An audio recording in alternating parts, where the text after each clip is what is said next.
Hello, selamat siang, good afternoon, everyone who already joining.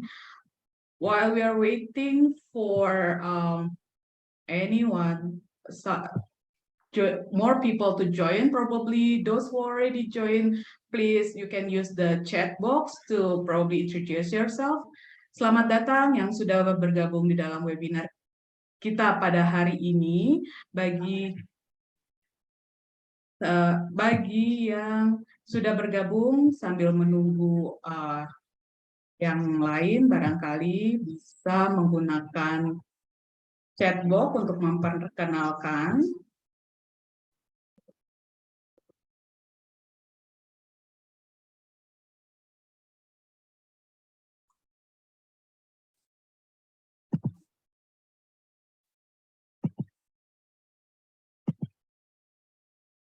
Baik, selamat siang kembali. Good afternoon, ladies and gentlemen. Welcome to the Sustainable Spices Initiative Indonesia webinar. Selamat datang di webinar Sustainable Spices Initiative Indonesia.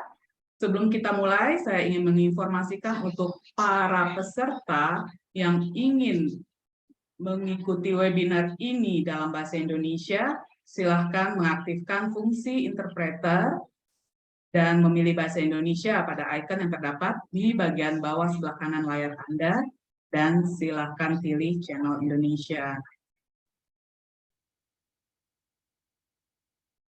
For those who wish to follow the session in Bahasa Indonesia, you can activate the interpretation function by clicking the interpretation icon, one that looks like a globe, in the toolbar at the bottom of your meeting screen, and choose Indonesian channel. Some of the speakers will speak in Indonesia, and for those of you who need English interpretation, please choose English channel. So welcome again in the Sustainable Spices Outlook webinar, Future Trend and Opportunities of International Market for Indonesia Sustainable Spices. Today, we will find out from our esteemed panelists the projected trend on demand, opportunity, and requirement, including regulation for the international market, and discuss the readiness of Indonesian spices industry to meet that market demand. My name is Viola Ciputri from IDH on behalf of SSI Indonesia Secretariat, and I will be your host for today's event.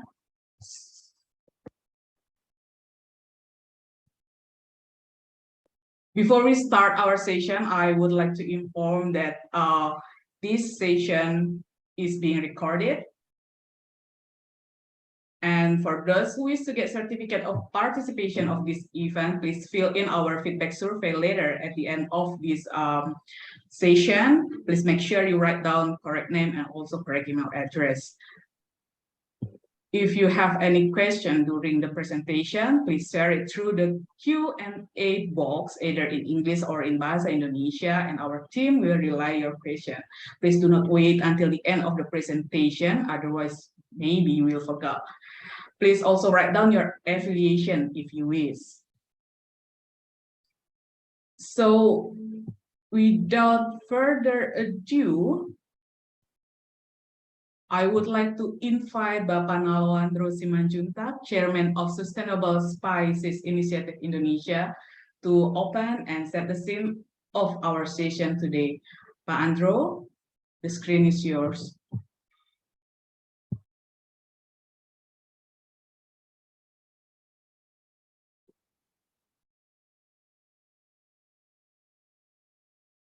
Terima kasih Bu Vio. Good morning, my colleagues in Europe. Selamat siang, Bapak Ibu sekalian. Perkenalkan, nama saya Dipos Nalwandro Simanjuntak. Saya selaku Chairman SSI ingin menyampaikan beberapa kata sambutan terkait dengan webinar yang akan kita laksanakan. Pertama-tama izinkan saya menggunakan bahasa Indonesia karena hampir seluruh peserta adalah warga negara Indonesia. Assalamualaikum warahmatullahi wabarakatuh. Salam sejahtera bagi kita semua. Om Swastiastu, Namo Buddhaya, salam kebajikan. Yang saya hormati Ibu Mary Mariati, Direktur Pengembangan Ekspor Produk Premier. Yang saya hormati seluruh narasumber yang telah meluangkan waktu untuk mengisi acara webinar ini. Dan tidak lupa saya mengucapkan terima kasih saya kepada seluruh panitia webinar dan peserta yang hadir. Puji dan syukur kehadirat Tuhan Yang Maha Esa yang telah memberkati kita dengan kesehatan sehingga kita bersama dapat hadir dalam menyelenggarakan kegiatan webinar Sustainable Spice Outlook. Bapak dan Ibu yang terhormat, pertama-tama izinkan saya untuk memberikan sedikit informasi terkait dengan Sustainable Spices Initiative. SSI Indonesia didirikan tahun 2021 dan merupakan bagian daripada SSI Global di Utrecht, dan semangatnya adalah membangun sebuah sustainable platform untuk produk rempah-rempah. Selain di Indonesia, platform Sustainable Spices Initiative juga telah berdiri di India dan Vietnam.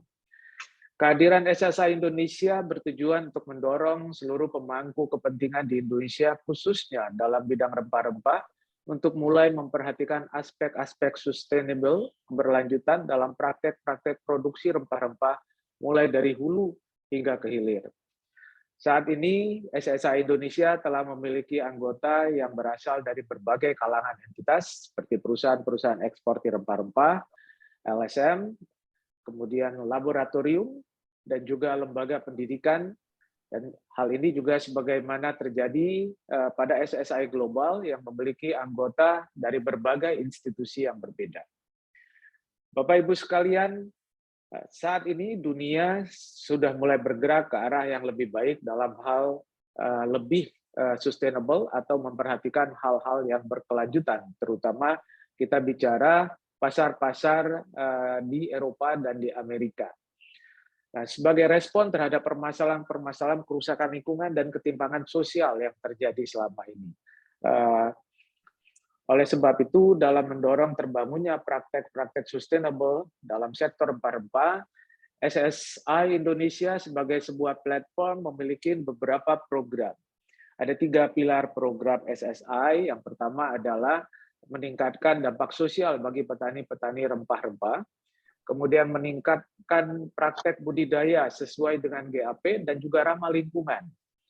Nah, hal ini, kedua poin ini kami lakukan dengan memberikan asistensi juga melaksanakan beberapa pilot project dengan member-member SSI untuk mengeksersis beberapa isu-isu di lapangan. Tahun depan SSI Indonesia akan mencoba memulai pilot project untuk Cassia cinnamon di Kerinci, kemudian juga white pepper dan black pepper di Bangka Belitung, kemudian juga nutmeg di Siau, dan juga vanilla di Pulau Alor, yang rencananya akan berkolaborasi dengan Arise Plus untuk men-tackle beberapa permasalahan sustainable atau keberlanjutan di tingkat petani. Kemudian SSI juga bertujuan untuk meningkatkan akses pasar bagi pelaku usaha rempah-rempah yang telah memiliki perhatian dalam melaksanakan praktek-praktek sustainable. Tentunya memang kita nanti Bu Mary juga bisa menambahkan, kita juga harus melihat wilayah pasar dalam hal konteks dalam hal keberlanjutan. Memang pasar-pasar yang sangat sensitif berada di daerah Eropa dan Amerika. Namun pasar global berbagai komunitas saat ini pada dasarnya mulai bergerak untuk lebih mengutamakan produk-produk yang berlabelkan keberlanjutan. Gerakan ini juga tidak hanya SSI, ada beberapa platform komunitas lain juga yang sudah terbangun, seperti Skopi untuk kopi, CSP, dan juga komunitas coconut juga yang dimotori oleh Ausaid sudah membuat platform sejenis. Bapak Ibu peserta webinar ini salah satu serial webinar yang akan dilakukan SSI secara reguler ke depannya untuk memberikan wawasan bagi seluruh pelaku kepentingan di Indonesia akan pentingnya praktek-praktek keberlanjutan yang secara bertahap mesti menjadi perhatian kita dan dapat dilaksanakan mulai dari hulu hingga hilir. Saya berharap melalui paparan narasumber hari ini dapat menambah wawasan kita terhadap kebutuhan pasar yang memang meminta concern terhadap nilai-nilai keberlanjutan. Dan besar harapan saya kita dapat berkolaborasi ke depannya untuk meningkatkan mutu produk rempah-rempah Indonesia di pasar global. Terima kasih dan selamat mengikuti webinar Sustainable Spices Outlook.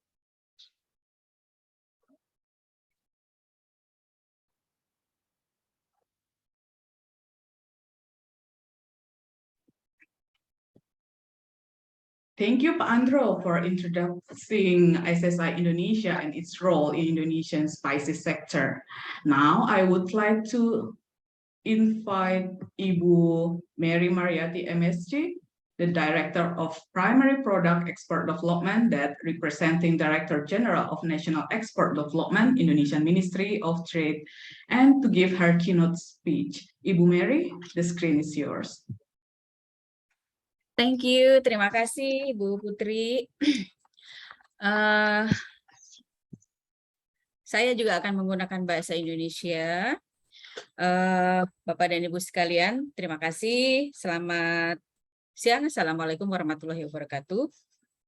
Yang terhormat Ketua Sustainable Spices Initiative Indonesia, SSI Indonesia, Bapak Dipo Sinaliandro Simanjuntak. Kemudian juga para tamu undangan dan narasumber serta para seluruh peserta webinar yang hadir baik secara daring ya pada siang hari ini. Pertama-tama marilah kita memanjatkan puji syukur kehadirat Tuhan Yang Maha Esa karena atas limpahan rahmat-Nya kita bisa sama-sama berkumpul pada webinar dengan tema Sustainable Spices Outlook, Future Trends and Opportunities of International Market for Indonesian Sustainable Spice dalam keadaan sehat walafiat. Kami juga ingin menyampaikan ucapan terima kasih kepada SSI Indonesia yang telah memfasilitasi kegiatan ini dan tentunya hal ini SSI Indonesia merupakan salah satu wadah ya bagi produk rempah-rempah berkelanjutan yang tidak hanya berorientasi ekonomi namun juga memberikan dampak pada sosial dan lingkungan. Webinar ini juga tentu menjadi kesempatan yang baik bagi para pelaku usaha rempah untuk mengetahui hal-hal terkait informasi tren pasar, produk rempah yang berkelanjutan, regulasi, peluang, dan tantangannya. Dan diharapkan webinar ini juga dapat memberi manfaat bagi pengembangan produk rempah Indonesia yang berkelanjutan serta memberikan pemahaman yang sama dan menghubungkan seluruh pemangku kepentingan pada sektor rempah Indonesia. Bapak dan Ibu yang terhormat, sekilas akan kami sampaikan kinerja ekspor Indonesia meskipun kita di tengah perdagangan global yang memang sudah agak recover ya, tetapi uncertain itu selalu ada. Namun perdagangan Indonesia tetap membukukan surplus dari Januari sampai September itu kurang lebih 39 miliar US dollar yang alhamdulillah sekali bahwa itu memberikan semangat ya bagi para pelaku usaha bahwa memang produk-produk ekspor kita masih tetap mendominasi daripada produk impornya. Dan tentu saja juga ekspor kita masih ke negara-negara tradisional, tujuan utama kita itu masih ke Tiongkok, ke Amerika Selatan, ke Amerika Serikat, kemudian ke Jepang, India, dan Malaysia ya. Sedangkan produk-produknya juga masih tetap didominasi oleh lemak dan minyak nabati, hewan dan nabati, bahan bakar mineral, besi, baja, kemudian juga peralatan listrik, kendaraan, dan parts-nya atau bagiannya. Bapak dan Ibu sekalian, Indonesia memang sudah sangat dikenal di dunia sebagai negara penghasil rempah dan telah menjadi salah satu primadona ekspor Indonesia ke dunia. Rempah Indonesia itu tidak hanya terbatas pada produk bumbu dan olahan makanan, namun juga lebih daripada itu, rempah kita juga dapat sebagai turunannya bisa digunakan sebagai essential oil untuk kebutuhan industri obat-obatan, kosmetik, dan juga parfum ya. Jadi produk ekspor utama rempah dan bumbu Indonesia itu utamanya adalah lada, kayu manis, pala, cengkeh, kapulaga, bunga pala atau mace, vanila, dan bumbunya bisa kecap ya, saus dan bumbu instan.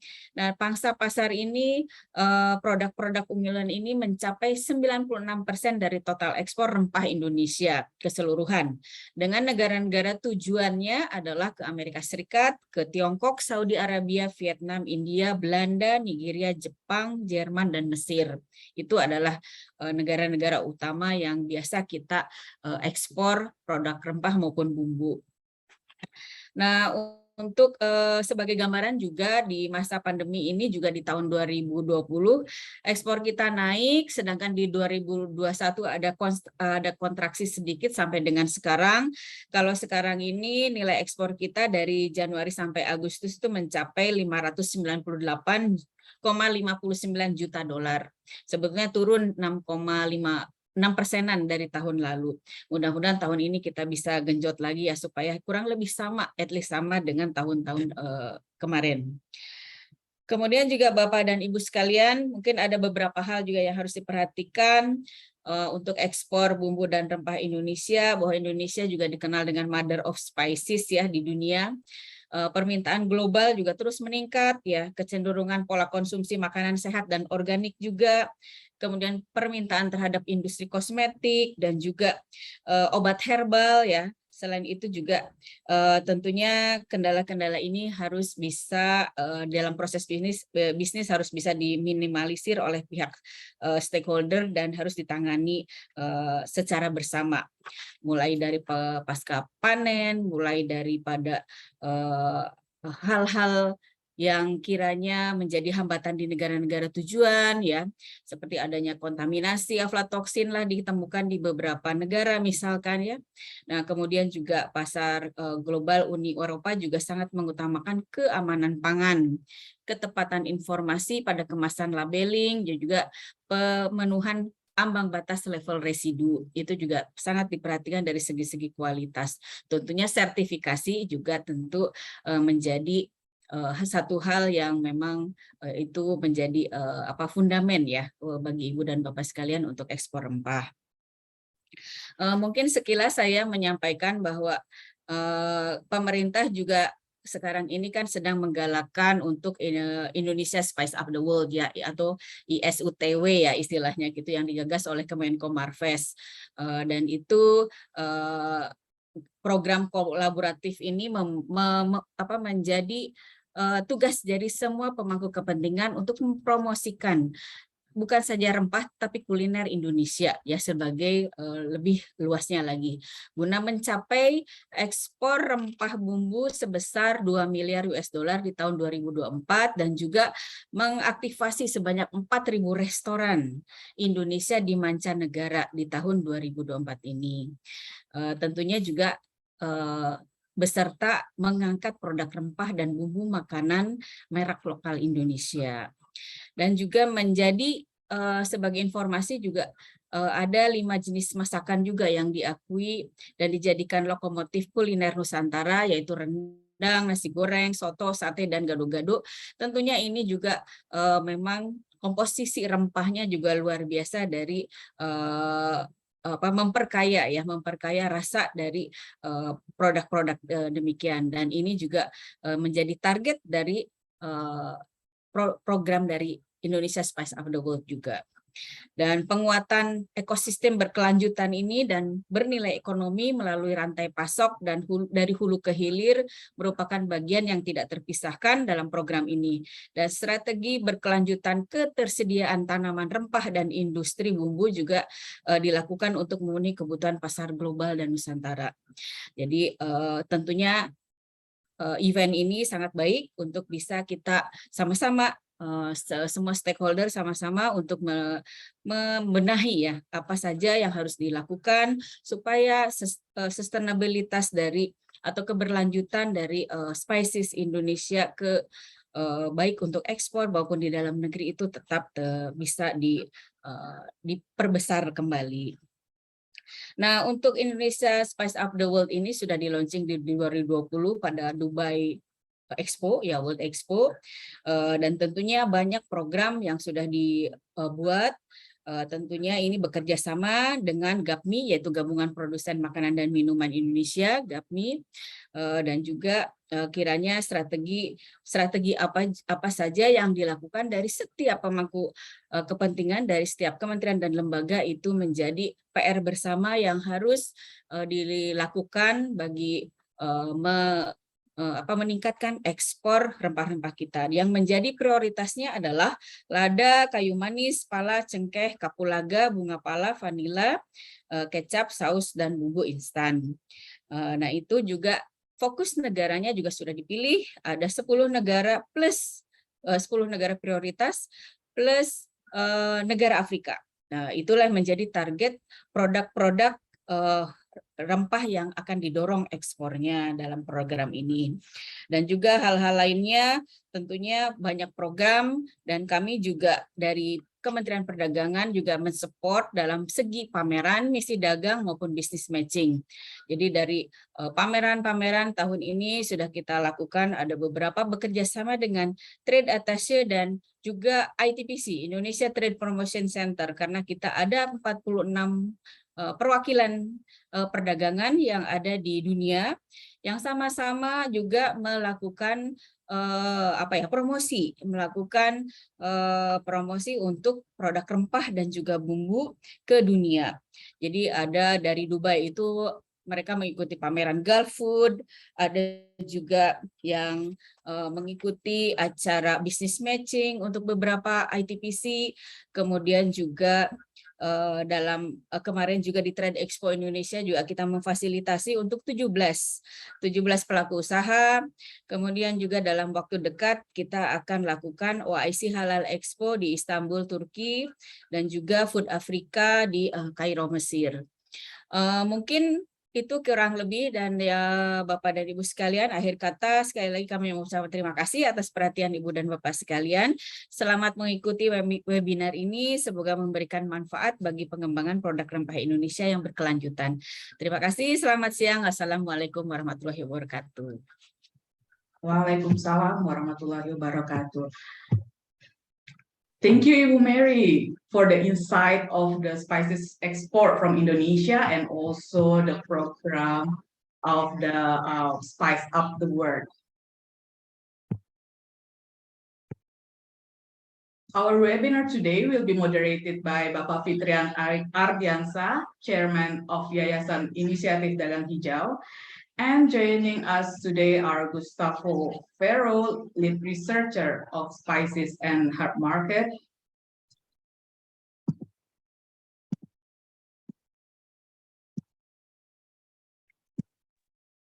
Sorry. And then we also have Ibu Ayu Tirani, QA Manager at Angler Biochem Lab, and also joining us via pre-recorded presentation is Matthew from Rainforest Alliance, while John Gillis from IDH will representing Matthew for on due diligence topic during our discussion later. So Pak Fitrian, please, the screen is yours to moderate the session. Thank you so much, Fio. Afternoon, everyone, and also morning to those residing in Europe. We are pleased to have Gustavo here, as well as Ibu Ayu, and of course Matthew will be joining us via recorded message. And of course Jan Gerhais, he would also join for the discussions. Without taking too much time, I would like to introduce Gustavo. Some of you may have known that he is an independent trade and development consultant, focusing so much on agriculture's value chains, having specialty on cocoa, coffee, and natural ingredients. He's the lead researcher of the Spices and Herbs Market Information for CBI. As you have heard Gustavo from Ibu Mary, as well as Pak Andro from SSI, it looks like huge opportunities for Indonesian spices, but also huge challenges, especially to meet up the demand of the global market. So the screen is yours, Gustavo, in terms of how do you see the future trends on sustainable spices and whether Indonesia can, meet up to this kind of challenge. You got 12 minutes. Thank you so much. Yeah, thank you so much, Fitrian. I think challenges can also be opportunities, so let's try to talk about that as well. So yeah, my name is Gustavo Ferro, and as Fitrian said, I'm lead researcher for the CBI Market Information Spices and Herbs, as well as for coffee, cacao, and some other products, but today we're focused on the spices. Yeah, so next slide, please. The CBI is a center for the promotion of imports from developing countries. So basically its mandate, it's trying to enhance the imports coming from emerging developing economies, and it specializes in different sectors. And one of the sectors is spices and herbs. And I am part as external expert of the CBI studies, the market information, which you can find on this link that you can see here below. And you can get information on this market information page of CBI on different types of products, different types of markets, and in different subjects. So different subjects about requirements, about finding buyers, etc. So I give you guys the link here. You'll probably get the presentation later, so you can click and explore the page. Next slide. And of course, one of the many sectors, one of the 14 sectors that CBI is exploring is herbs and spices, among others that you can see on the screen. So maybe to start talking about spices and herbs in Europe, we have to set a little bit the context of where spices and herbs stand in relation to European imports. So Europe is not necessarily the main importer of spices and herbs in the world. It accounts for around a fourth of the world's total imports of herbs and spices. But what is interesting here is that Europe actually has a high dependence on supplies from outside of Europe, because as you might imagine, we are not producing a lot of spices and herbs here. Well, herbs a little bit more so, but spices very little. Another interesting aspect of European market is that the average import prices in Europe are much higher than in most of other regions. So this makes the European market actually quite an interesting and attractive destination for suppliers such as those in Indonesia. Another very interesting aspect about the European market is the size of its food and beverage industry. You know, food and beverage is a huge user of spices and herbs. As you can see here, the amount that the industry has in terms of its production and sales output is 1.1 trillion euro. I don't know how much that is in other currencies, but this is quite a lot. And as you can see here, some of the main end-user industries, such as meat, dairy, bakery, they provide very wide applications for spices, the subject of this presentation. Europe is also a market that is driven by functionality. We saw during the COVID-19 pandemic, a lot of spices that have immunity boosting functions, for example, increasing in use, and other types of functionality in those spices and herbs. Also, there's, of course, a growth in exotic flavors, a very much interest of consumers in having access to different flavors, experimentations, and a lot of innovation in the industry as well. So that's also a very interesting aspect of the European market. And of course, natural alternatives to previously synthetic ingredients. So spices and herbs, they provide quite an interesting alternative there for natural options in different food and beverage applications.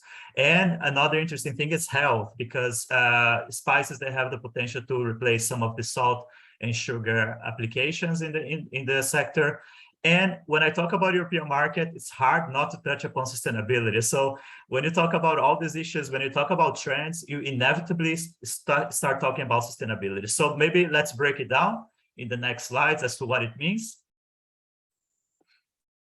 The first aspect is the one aspect that when I was invited to speak here, I was asked about regulation. So this is the one thing that we think about when you think about Europe, maybe it's about the opportunities, but also the regulations. So it is true, and it is the case that European governments and the European Commission is getting stricter in terms of controlling sustainability in supply chains. So sustainability and sustainable value chains are actually becoming part of legislation. I remember a few years ago when we were doing research on sustainability, maybe 10 years ago, we were speaking about sustainability as something that is voluntary. But I think the message here is that sustainability is actually becoming something that is mandatory to the eyes of European regulation. And this is very important because, as you know, European companies have to comply. They are under pressure to comply with regulation. And fortunately and unfortunately, this responsibility is shared and partly transferred to the suppliers from outside of Europe as well, because they have to have, you know, full control over their value chain. And big part of the value chain is composed outside of Europe, especially for spices, which is a global value chain. Next slide, please. The exact impact on imports or exports to Europe from suppliers like Indonesia are yet to be completely seen. And this is because most of these regulatory requirements, they are being rolled out little by little. So in the next 1-2 years or so, this will become more clear. But what we know now is that European importers, European companies will require more information from their exporters, from their suppliers. This means more documentation, more traceability, and more evidence of your practices as companies, as suppliers to Europe. And that means also that as suppliers, you get more questions. It is common practice already that European companies have supplier questionnaires. And in these questionnaires, you are already asked a lot of questions as an exporter to European market. And this is expected to get a little bit stricter and to actually go a little bit deeper into the value chains of spices in this case. This also means more, this also means more standards, of course, because having a standard also means that you are reaching those requirements a little bit more adequately. So one of the big regulatory developments in European to the European Commission has been the European Green Deal, the EGD. The European Green Deal is actually a package of actions. So it's not one main legislative development, it's actually a package of actions that is being implemented to reduce greenhouse gas emissions and to minimize the use of resources, but keeping economic growth. So this is important. That is not to affect economic growth, it's just to grow more sustainably. The objective of this package of actions is to transform the EU into a climate neutral and resource efficient economy by 2015.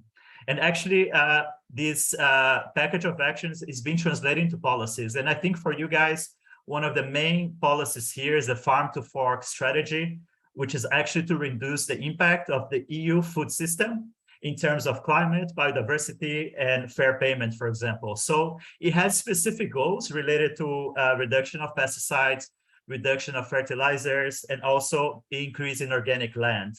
And in this case, there's a coordination of tools that are to be applied. And as you know, the spice, as I mentioned before, the spice value chain is global, so there are implications for suppliers as well.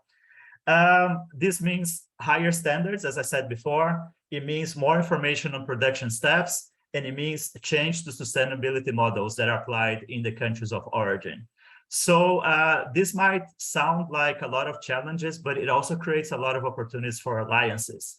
And that's because the European Green Deal is already and is expected to boost cooperation models. So, for example, we can talk about all the international institutions and EU institutions involved in development cooperation. They are interested in collaborating with supplying countries in areas like research and innovation, agroforestry, sustainable landscapes, biodiversity, and inclusive value chains, and fair payments, for example. So there are opportunities there also in terms of public-private partnerships and so on, because institutions are paying more attention to that, and they are willing to also create financing models to support suppliers in developing countries.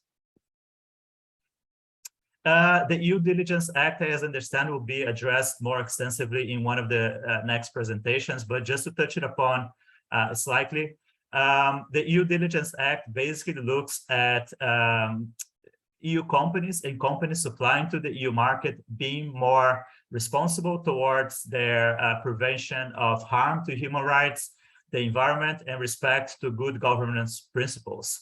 And this due diligence act will come with penalties that will be imposed if this is not respected.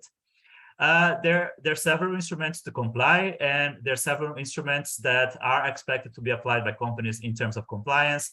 This can be related to due diligence strategy, and this will include suppliers or subcontractors. What does that mean? It also means more information from the origin in terms of contractual clauses, codes of conducts, and individual certifications as well. Gustavo, you got Sorry. 2 minutes. Yeah, go ahead. Sorry. Independent certification. Sorry, it's a little bit. Go for it. No, Next I mean, slide, please. yeah, you got 2 minutes. Yeah, thank you. Got it. No, I got the message. It's a lot of information, guys, so I'll try to keep it a little bit on the main points. You might ask me, why is fraud and adulteration also related to sustainability? And it's completely related to sustainability, because when you speak about fraud and adulteration of spices, you're talking about human health, and you're also talking about good governance. Basically, EU has a lot of emphasis on the protection of consumers from misleading and unsafe products. And it is true that spices and herbs is a highly vulnerable sector to fraud and adulteration. You see practices in origin countries sometimes in color enhancements or in substitution of spices with other botanical materials. In the end of 2021, the EU had a survey on the fraud and adulteration of some spices, and it was concluded that the risk is still quite high in terms of these malpractices in the value chain. It varies a lot per product, but the issue of traceability, governance, and health remains super important, and it is highly emphasized by European authorities as well. And it's not only challenges, there are also a few opportunities that come from European legislation. In April 2019, the EU published a new directive to protect small and medium-sized suppliers in agriculture and food supply chains against unfair commercial practices. And this directive applies to retailers, brands, processors that are larger than their suppliers. So it is really a power dynamic here and trying to protect the suppliers.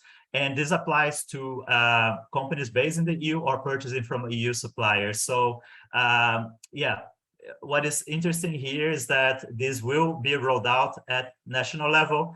And if you are a supplier to the EU and you face these malpractices from a EU player, from a EU importer, you can address these national authorities and claim your rights. Examples of malpractices might include late payments, for example, canceling of orders, and payments that are not related to the product or refusing to provide written agreements, etc. So these were things that were affecting spice and other supply chains, and this is protected now by legislation, protecting a supplier and trying to indeed create more fair supply chains as well. Gustavo, yeah. I think you need to wrap up. Yeah. But please wrap it up. one point per slide. Consumers want to know more, and origin is super important. So this, for me, is an opportunity for Indonesia because it's a beautiful origin, and consumers are organized now, and they want to have more information about spices and the supply chain. Next slide. Supermarkets and other retailers, they want to mitigate risks. As you know, retailers are very interested in preventing scandals in their supply chains, and they are adopting more and more sustainability programs. And of course, spice and herb companies also are developing their own approaches. So one tip that I have here is to check the sustainability pages of large spice companies like Verstegen, Fuchs, because you can see that they are aligned to international development agenda, and they are supporting their sustainability policies with international standards and internal programs.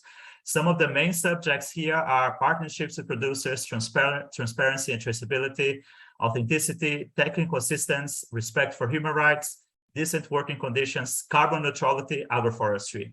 This you can see across the spice companies. You can see that this will be reflected on how they work with suppliers as well. And of course, standards. A lot of third-party audited standards and more integration of standards on sustainability with food safety. That's what we can observe in terms of developments. A lot of developments, very little time, but willing to discuss. Thanks a lot, guys. Thank you so much, Gustavo. I know I have to push you No worries. within I'm the time used to it. limitations. But I think there will be many questions that we can discuss further. And I think I have already seen one. So please read it, Gustavo, in the question and answer chat. And you can type the answer directly there, or we can go back directly after the presentations.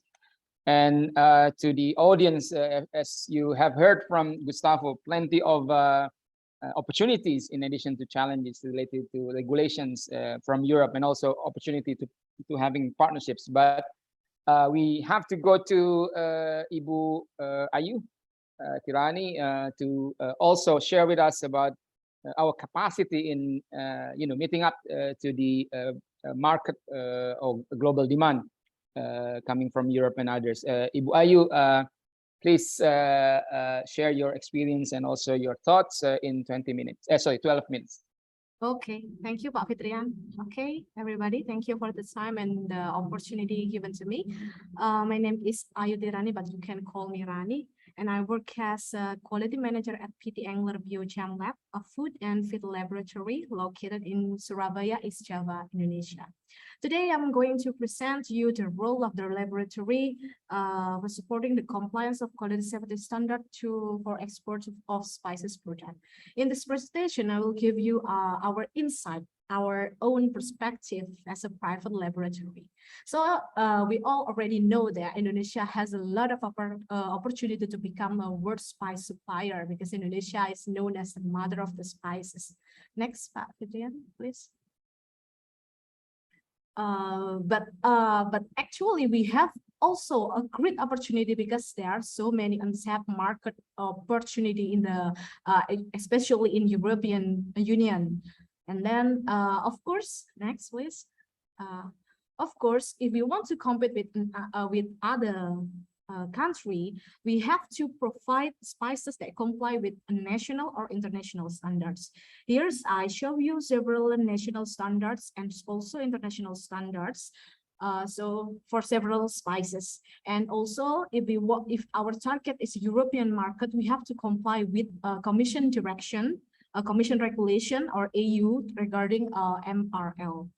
And this is some mandatory requirements spices and herb needs to comply to be allowed in the European. Points in purple, I write in purple, should be tested by the laboratory to be examined. Next, please. Here's just for example, this is this sample that received in Angler in the last 1 year. We received around 1,500 samples, and mostly it's nutmeg, and then it's mostly from the government and then private company. And then the chemical of testing is mycotoxin. We received around 1,000 samples, and then from that 1,000 sample we test, I like to highlight that we have 200 that actually is compliant, but it's still detected, but below the MRL. This is show us that this number show us that this is will be any opportunity for it to become a negative or not compliance. Next, please. This is I show you the last 3 years RASFF window. We get a 24 notification for spices from Indonesia, and as we can see that mostly mycotoxin are still the main contamination. Next. So we all already know that before this could imported to to another country or maybe European country, it's already tested negative in Indonesia. But why is still rejected in the Europe or in another country? We have to ask ourselves: have we already? How about our sampling method? Already do it right or not? And are we already provide a safe storage and transport? Because as we see, Commission regulation already established guidance or regulation on sampling for mycotoxin tests, and also for other contaminants like lead, cadmium, mercury, inorganic tin, MCPD, and benzoate rams. Next, please. So we have to make sure that samples sent to the laboratory are representative toward the whole product. We see that our product sent to another country is very is a lot, but how many percent is sent to the laboratory? I see that the number is not very good. So we have to make sure that our sampling is correct so we can get the accurate result. Actually, sampling is tightened at the beginning and decreased periodically. But once there's trouble or there's a problem, sampling is tightened again. Next. If we have a positive case about aflatoxins, there will be a root cause investigation. There will be system improvement. There will be monitoring at the production stage, and there will be tight curve at the exit. So the test result, the positive test result that you receive from the sample are actually a symptom of a bigger problem, possibly like the iceberg phenomenon. Next.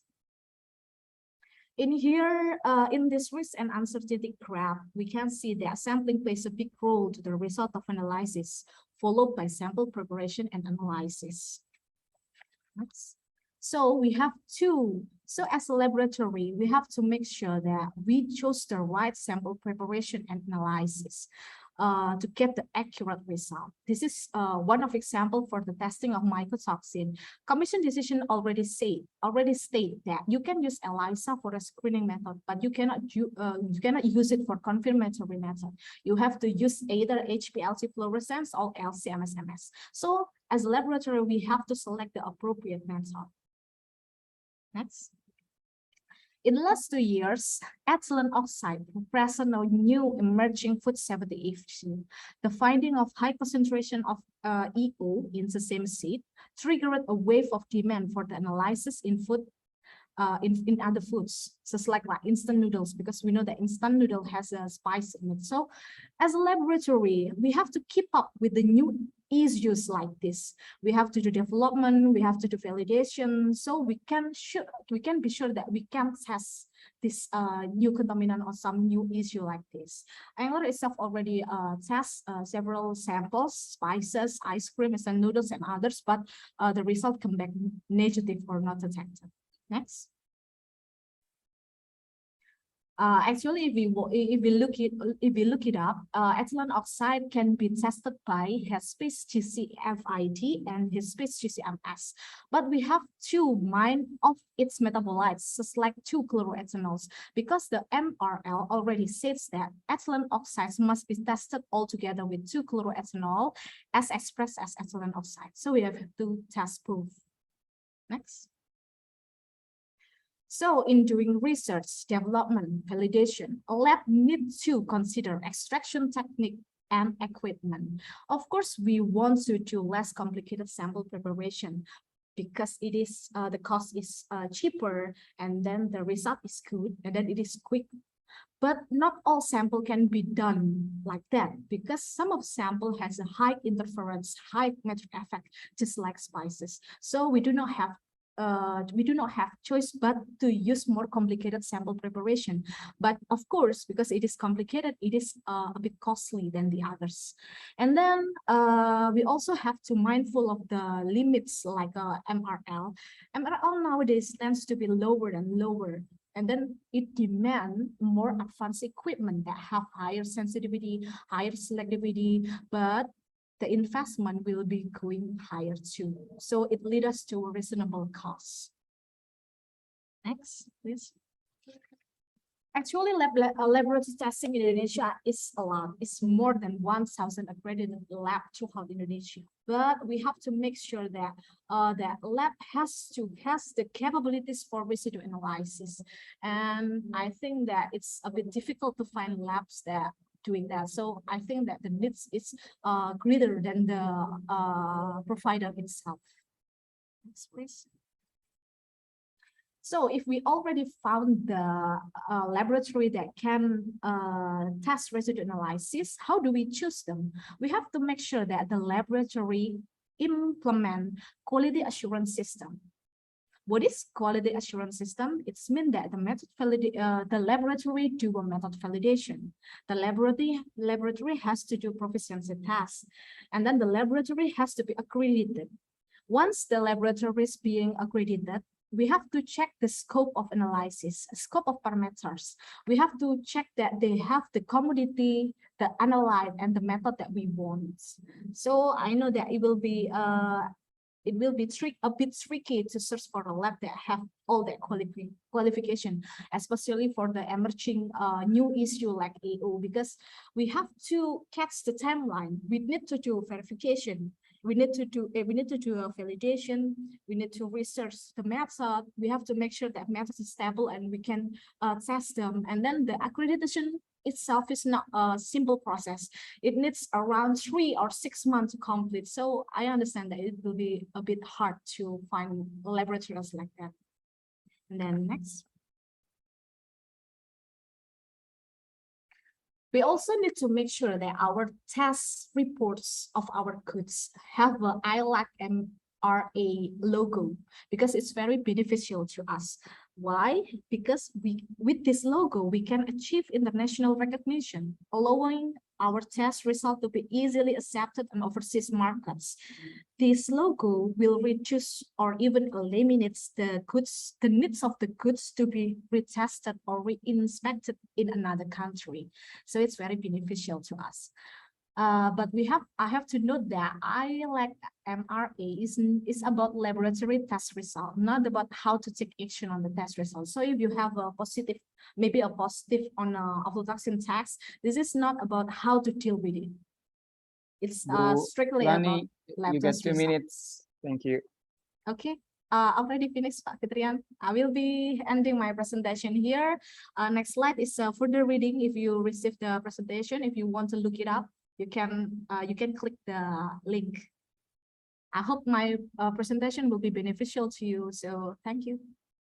Thank you, Burani. I think you've mentioned that we got good capacity of labs. Of course, it depends so much on the sampling method, the safe storage and transport approach, and of course related to costs we need to also take into account.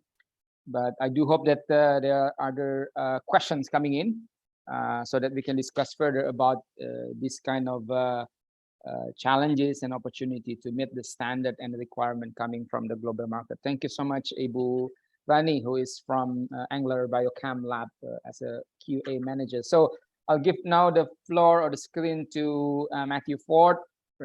He is the Rainforest Alliance Growth Sector Account Manager, who would like to explain about the opportunity and challenge in responsible sourcing for sustainable spices in Indonesia. I think we got the record of Matthew. Please start. Hi, I'm Matthew Ford from Rainforest Alliance. I'm sorry I can't be with you today to join your webinar. Unfortunately, I'm on leave this week, but I was pleased to be asked to talk to you about due diligence.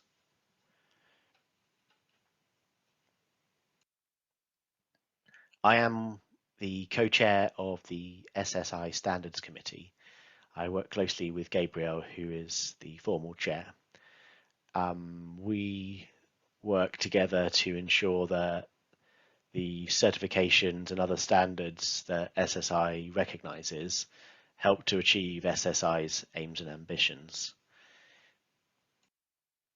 One of the topics that I've led on in the Standards Committee, which I've spoken to the Standards Committee and to SSI more generally about, is due diligence.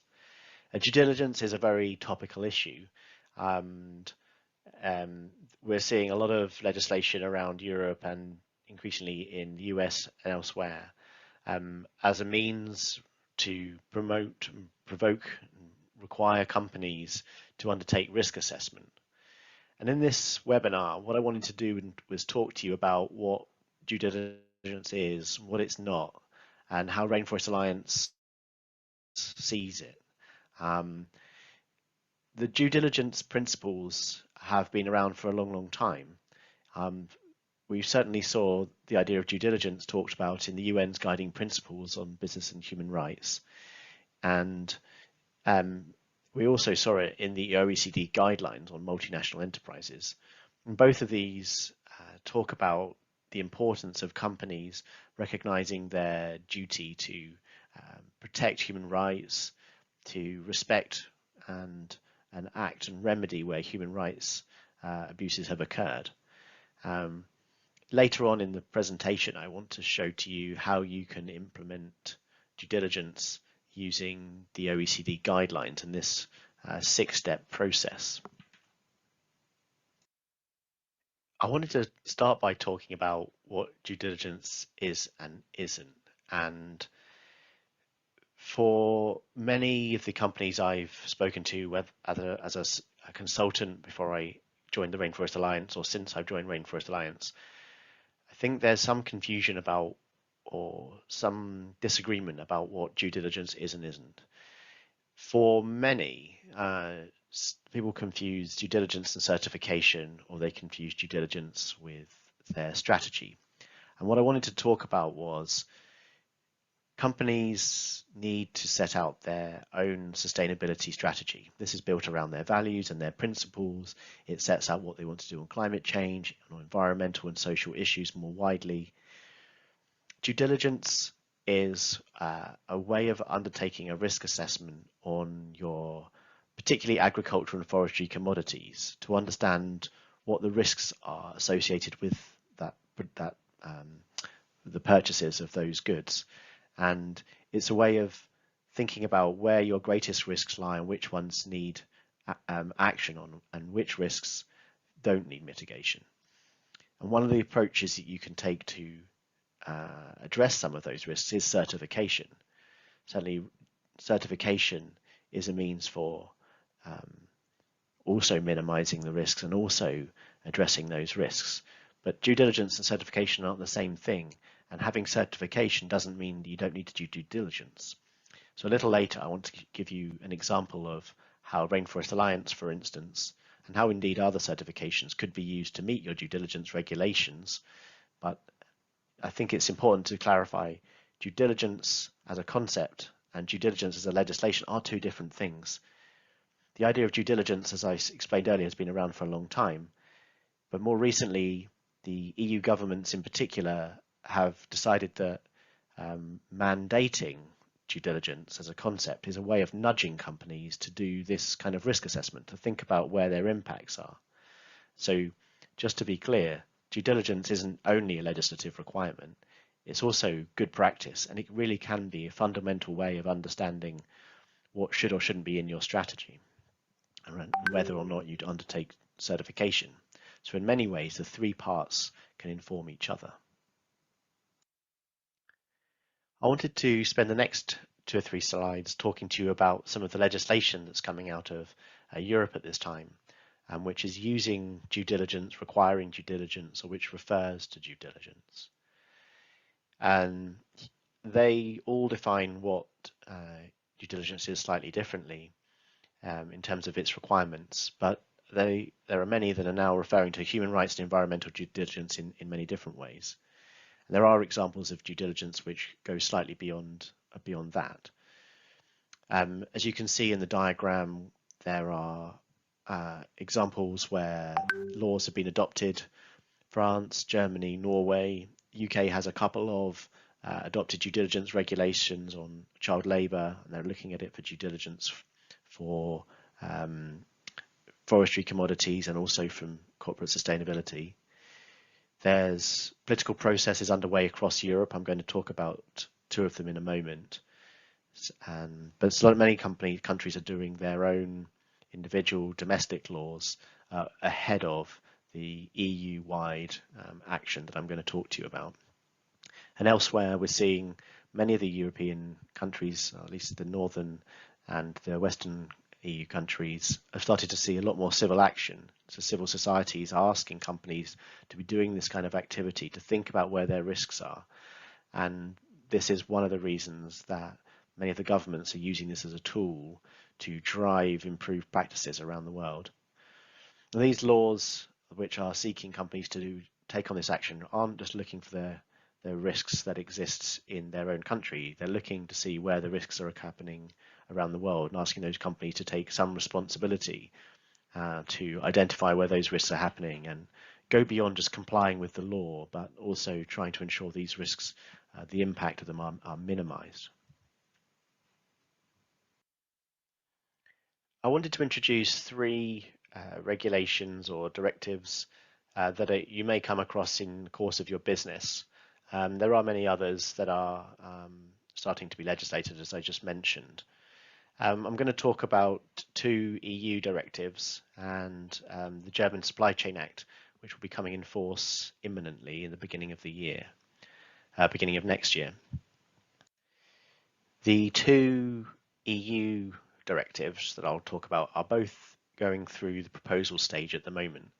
I'm not sure how familiar you are with EU law and how it gets created, but there's quite a long process of negotiation that goes between the European Council, which is where the nation states work and argue and debate, and the European Parliament, where representatives from the Parliament discuss these topics. And there's a kind of a coming and going, and this process can take many months, even years. So at this stage, the things that I'm going to discuss are just proposals. They're just still being discussed, but they're still potentially 1, even 2 years before they're agreed, let alone put into force. The EU's directive on corporate sustainability is designed to encourage companies to take responsibility for the human rights and environmental issues in their supply chains. It's directed at just the very largest companies. So for EU companies, that might be those with more than 500 staff or who are greater than 150 million euros turnover. It also applies to non-EU based businesses which operate and have businesses in Europe, again for a similar kind of size. The precise coverage of the regulation is still being agreed, but it essentially will require companies that are large and are procuring materials to undertake due diligence. The exact requirements are still being agreed. The due diligence is based on the UN guiding principles and on the OECD guidelines. And this particular regulation is asking companies to disclose more information. It's a kind of a disclosure requirement. It will also require the company to put an annual report on their website. So for those of you, those are the companies that you work for that are smaller than 500 staff or smaller than 150 million, perhaps this doesn't immediately impact on you. But it's possible if you supply those companies might ask you for information. So it's good to be aware of this because it's driving the largest actors to ask their suppliers and their partners to also inform their due diligence. If I turn to the other EU proposal on the right of the screen, this is a proposal on due diligence for deforestation. Again, it's for larger companies, but there may be some lighter requirements for SMEs, for small, medium-sized enterprises. This is particularly looking at the 6 commodities, beef, wood, palm oil, soy, coffee, and cocoa. And it's asking for traders of those companies to undertake due diligence to make sure they were procured without deforestation, that they came from land that wasn't deforested after a particular date. This is likely to work in a similar way to the EU timber regulation. So due diligence needs to have carried out before the commodities are placed on the market in Europe. Currently, as it's drafted, it looks to be asking for the company to collect information, to identify and assess risks, to mitigate risks to a negligible level. But it only relates to deforestation and doesn't include human rights, environmental due diligence, other requirements. Finally, the German Supply Chain Act is also another due diligence regulation. This is placed on large companies that operate in Germany. So it will first be implemented in 2023 with companies over 3,000 employees, and then from 2024 with companies over 1,000 employees, and relates to any company that has a German office. It covers human rights and it covers environmental issues. Again, it's based on the UN guiding principles and the OECD guidelines, and it's a requirement for companies to undertake due diligence on their operations and on their direct suppliers, as well as indirect suppliers, to identify risks that may be occurring and asking them to respond to those impacts. It contains an annual reporting requirement, and it requires a submission of an annual report. So these three regulations, so the two European ones haven't yet come into force, well, nor the German one yet, but they are both aimed at driving change across Europe and across the world where companies source from. Anyway, I hope that you found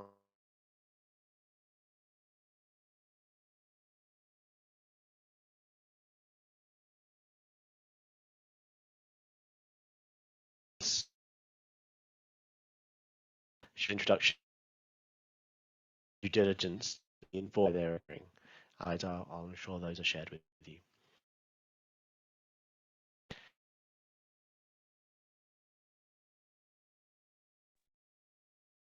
Thank you. I think we can stop the screen. I just wish you a enjoyable rest of your seminar, and I hope to speak to you again. Thank you. Yeah, thank you. I think we can stop the screen, and thank you so much, David, with your help.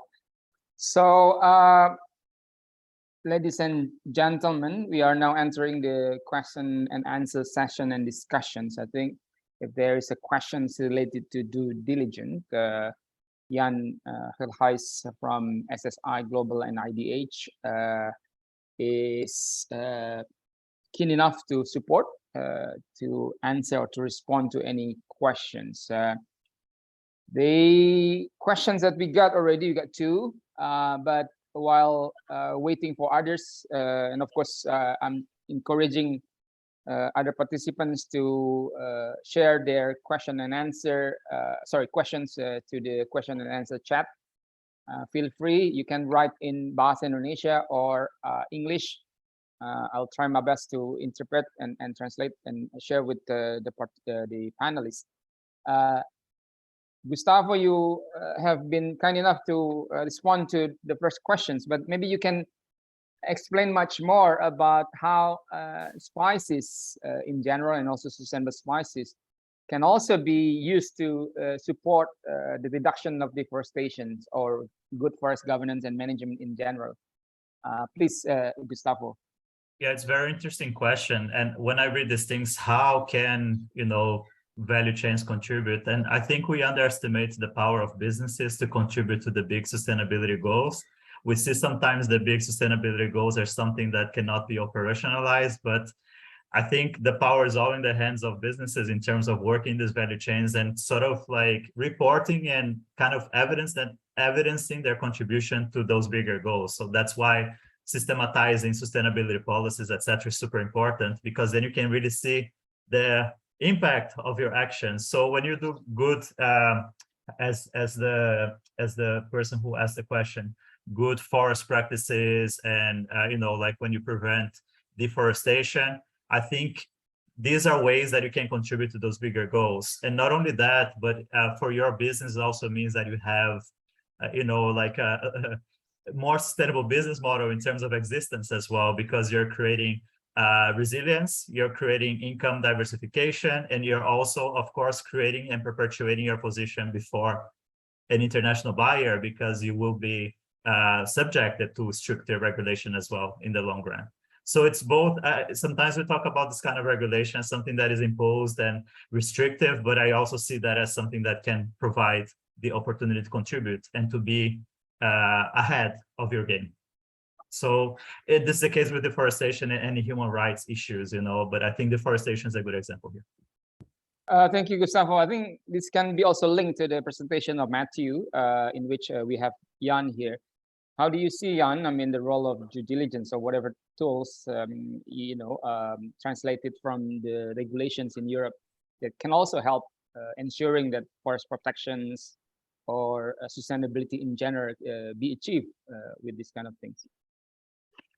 Yeah, so very interesting. Thanks. And I will get back to due diligence in a sec. But before trying to address the question on deforestation, so spices is in general, overall, if you look at the global picture, not always linked to deforestation. Luckily not, right? I mean, it's not a big cause of deforestation. So that said, and there are cases in which it is the case. We are talking about Cambodia and pepper, for example, at the moment, vanilla, and sometimes it's also when it expands, it also encroaching into forest. So it is a good point to take into account. At the same time, spices can be a part of the solution, right? And I think Fitri, you can talk about that as well. I mean, we are talking about palm oil issues in Indonesia, the effect on deforestation. And when you want to create alternatives for farmers, spices come in, right? So assuring that spices is part of the diversification of the income alternatives for farmers is a very interesting opportunity. Spices are always, especially in Indonesia, you know more than we do, that spices is always part of a mix in the agricultural practices in Indonesia, but in some cases it's very much monoculture, right? Palm oil, etc. If you want to create an alternative for farmers, you come up with coffee and cocoa, but also with spices. And definitely Indonesia is one of the bigger producers of spices. So we are looking into that as well, also from our program. So that said, then perhaps we should keep it on forest right now, and then I will answer a question on deforestation and say something about due diligence right now.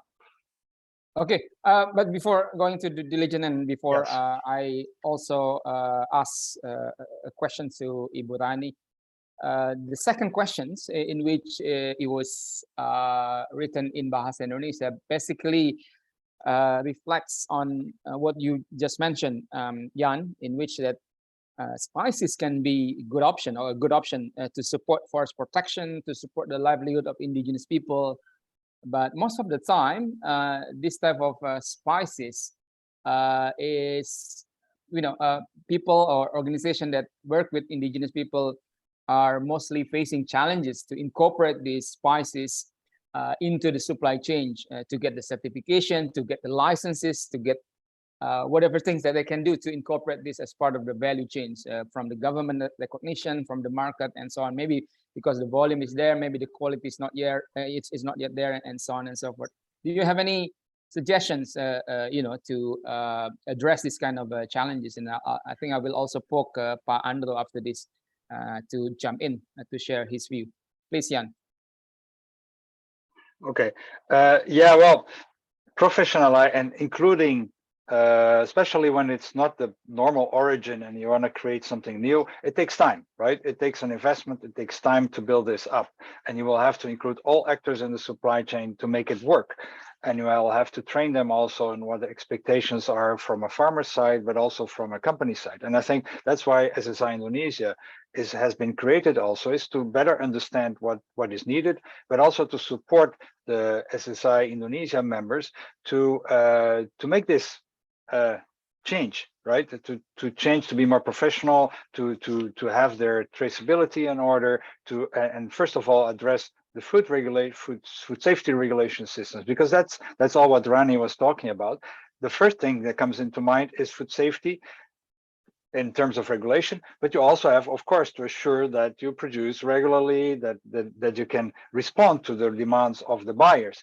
They expect something regular, the consistency of your produce and regular production, etc. So that's the business, right? That's the industry business. So we have to get prepared as a group to make these new production areas work. Thank you, Ian. Maybe Ibu Rani, you can jump in, because I think the questions related to also how can we help? I mean, this kind of spices-based indigenous, or having an access of indigenous communities, protection of forests, but they are having difficulties or challenges in incorporating this and registering this into, let's say, the value chain, also acknowledged by the government. Please, Ibu Rani. Okay, Pak Fitrian. Actually, if we talk about food safety, it's been that we have to look up what kind of spice is that.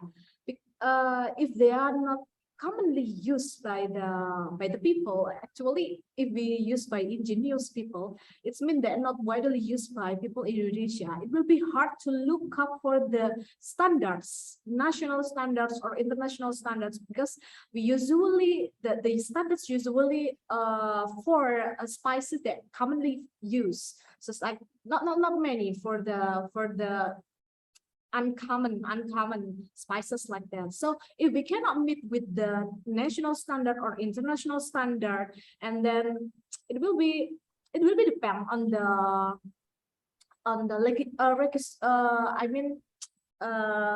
the regulation from the country that we are going to import goods. If they are not familiar with it, usually they will set a very strict rule. So it's hard to jump in. It's hard because we do not have the standard itself, because of the spices is a bit uncommon. Okay. Yes, from the Thank you, Burani. So the challenge is whether these spices can be recognized first, before getting to the value chains. Pak Andro, if you are still listening, I think the questions also related to how can these spices cultivated or produced from forest areas used also by indigenous people to be recognized. Do you have any points of view that you can share, Pak Andro? Yes, thank you, Pak Fitrian. So it is also very challenging for us to introduce that, because it's not a common, as also mentioned by Burani. But there is an opportunity to let the indigenous people to keep using that as their own spices. That's the very important thing, because the deforestation and in our country had made them loss of many spices they used to. It is not the spices that we can expect to be marketable for a bigger market, but to protect the environment, to maintain the environment in a forest, they are a part of ecosystem. So I think it needs a part of government to protect this, to maintain this, as indigenous people keep consume their own spices. There are so many, it's not hundreds or thousands spices in a forest that also a part of environment. But there's also an opportunity, and as we can combine agroforestry model, to the spices that also have a chance, opportunities for a global market. I also have experience for that, like some farmers in eastern part of Indonesia. They already do agroforestry approach since heritage. Like they have nutmeg, for instance, as a big tree, and then they also have a roots crops like ginger, like turmeric. They grown in their agroforestry approach. And lately also Fair Ventures, for instance, they have a project in Central Kalimantan, also support by IDH, that they can combine the timber production and the crops. So the land can be more benefit to the farmers. But again, it's very challenging, but we have to be aware that a global market, maybe at this moment European America, but sooner or later everybody will goes to the sustainable way to produce all the product. Thank you, Pak Andro. I think that's a very good entry point in which we have some models or pilots that can show that indigenous people based spices can be utilized further in terms of in a package of agroforestry approach. And I think Pak Deman Hari or Huri, who was asking this, can also go back to you, to the SSI. Hopefully we can, have that kind of discussion further to facilitate the development. I have a question from Pak Sidi Menggala here. Maybe this is for Gustavo as well. I mean, it's quite good to have this kind of deforestation, degradations highlighted by the EU account. His question is whether the Ministry of Environment and Forestry in Indonesia is aware of this. But basically, the question is, how can we involve the government of Indonesia or the government of producing countries, Gustavo, to also connect with this kind of new requirements or new push or whatever you want to call it, in which then it's not being perceived as trade barrier or whatsoever, but it's like partnerships that we can develop together between consuming countries and producing countries. Please, Gustavo. Big question. Can I comment on the previous one also? Because sure, please. I think with the previous question, maybe we also need to emphasize the need for extension services and technical assistance as well. In an experience in the Balkans, when I was working with medicinal plants, the producers and collectors, they were actually given like a small booklet with the main species they had to collect and illustrative, an illustrative booklet. So relating to quality, I think that's the beginning of the value chain is quite important, because depending on how you collect it and how you manage that product, it will have implications later on. So this was the model adopted, that they reached out and the companies themselves, like let's say the exporting companies, had a system where they implemented training, but also let's say like train the trainer models with some representatives in communities, and those trained others, but they also had a didactic material sort of that they could take in the pocket to collect. So I just wanted to share this example because I think it's, for the beginning of the value chain, is actually quite important. As to how ministries and government should be involved, I think it's in two ways. One is awareness, and the other one, I always say, like with very illustrative examples to show how it should be done, and really examples from private sector of good practices, and really like more inspiring rather than to see it as a challenge. I always think illustration is the best way to show models and to show case studies. I really think, and also, of course, the alignment of exporting countries to the importing countries in terms of their policies, in terms of the way they see sustainability, is super important as well. But I guess the other panelists have different and complementary views on this. I'll get back to whoever that can add on that, but I have a questions in Bahasa Indonesia to Ibu Rani. 3 questions, but I think you just have to pick one, otherwise we don't have any more time. Ibu Rani, please, dalam bahasa Indonesia, ini sepertinya banyak tantangan ya dengan rempah Indonesia untuk berkompetisi di pasar global, kapasitas lab, tapi Ibu tadi bilang sebenarnya ada kapasitas lab, tapi apakah ada support dan kenapa sampel pala lebih banyak dibanding rempah lain? Silakan Bu Rani, please. Oke, saya jawab dengan bahasa Indonesia ya Pak. Jadi untuk pertanyaan nomor 1, kalau masalah kemampuan dan jumlah lab yang ada saat ini ya, kalau menurut saya itu memang tidak banyak, tapi ada. Jadi, dan ada itu tidak hanya 1 atau 2, mungkin bisa 3, 4, 5 atau di bawah 10 kalau menurut saya ya. Jadi kalau masalah challenge itu kita bisa atau enggak? Ya bisa. Bisa. Kalau menurut saya lab Indonesia juga nggak kalah dengan lab luar. Apalagi kalau memang demand itu ada banyak, pasti lab itu akan buru-buru berlomba-lomba untuk bisa untuk menguji beberapa pengujian yang memang dibutuhkan untuk keperluan ekspor.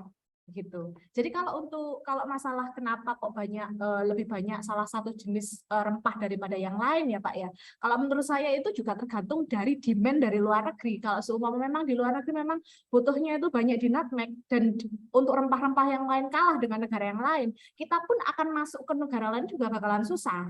Gitu. Jadi kita itu tergantung sih. Jadi kalau situasi yang ada di lab itu hanya menggambarkan sedikit sekali gambaran bagaimana sih rempah yang kita uji, yang kita ekspor atau bagaimana gitu, itu hanya menggambarkan sedikit sekali.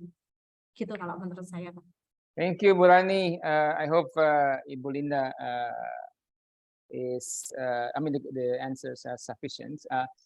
I would like to go to this is quite interesting question from Koryadi. It's about of course, change of land use and the fluctuation of price. Sometimes because of the price, it's not necessarily sufficient on the ground. Maybe Jan, Gustavo, you can also jump in, and also Pak Andro.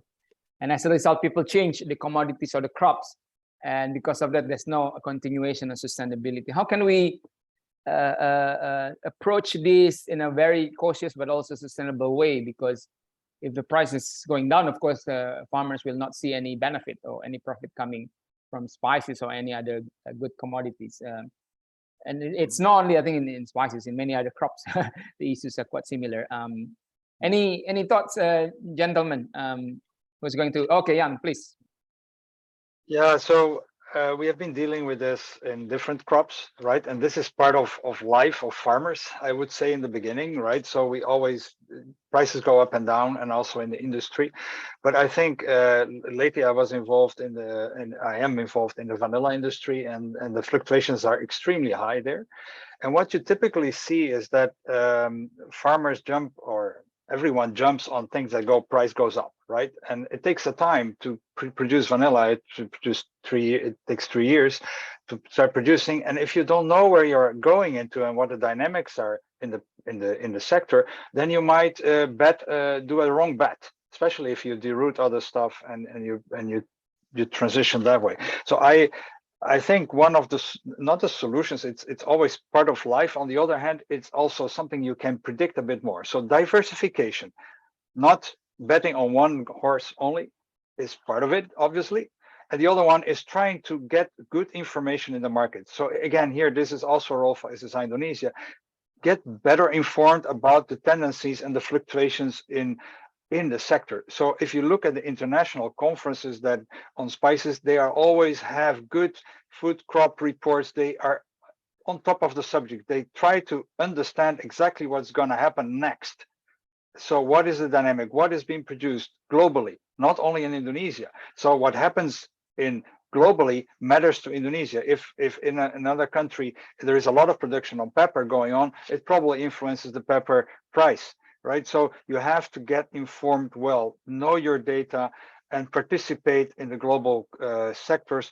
Link SSI Indonesia, link the Indonesian spices sector to global information. So be informed so that you can predict and do this in a better way and not jump on everything. So, but basically at farmer level, diversify. Don't bet on one horse, because then you get stuck somewhere. Thank you, Jan. Anything to add, Gustavo? I mean, Jan mentions about diversification, also looking at the trajectory of the fluctuation of future prices, and I think SSI can facilitate this in Indonesia. Sorry, Gustavo, please. Yeah, I just nothing to complement, because that's exactly how, of course, I would think about it as well. I think also maybe it's linked to what Ian said, but like demand based. So sometimes when you start producing something, or maybe you're triggered to produce something, you don't have a clear view on demand. This is super important to know. And I think this has to do with what Ian said, just accompanying the market movements and seeing where demand is growing, because producing something that is becoming redundant in a supply chain can, keep you with your products in your hands and you're not able to channel it. So demand based, I think it's important. Yeah. Thank you, Gustavo. Looking at the time, we only have like 2 minutes to the final time. I can't say any more than thank you so much to Gustavo, Jan, and also Burani. To conclude, and I'll give the floor for 1 minute, I think, to Pak Andro, but we have been discussing about, challenges, opportunity coming from the regulations, from the demand, from the market, but also the capacity of Indonesia and Indonesian spices to fulfill the demand. So I think the question is for SSI to meet or bridge the gaps between such opportunities and challenges with the capacity that we have from the smallholders, from the suppliers, from the producers, connecting it to the global market. But Pak Andro, I would like to invite you to just have some words to close the discussion, and after that I'll give the floor to Pio, please.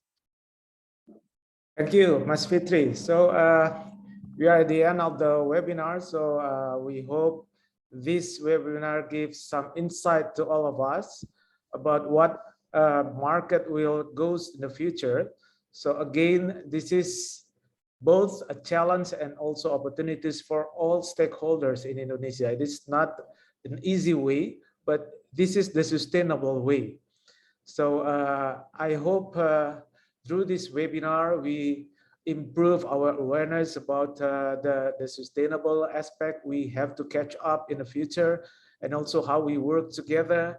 And as SSI, we also want to invite more members to be a member of SSI Indonesia and work together to improve sustainable aspect as we already discussed.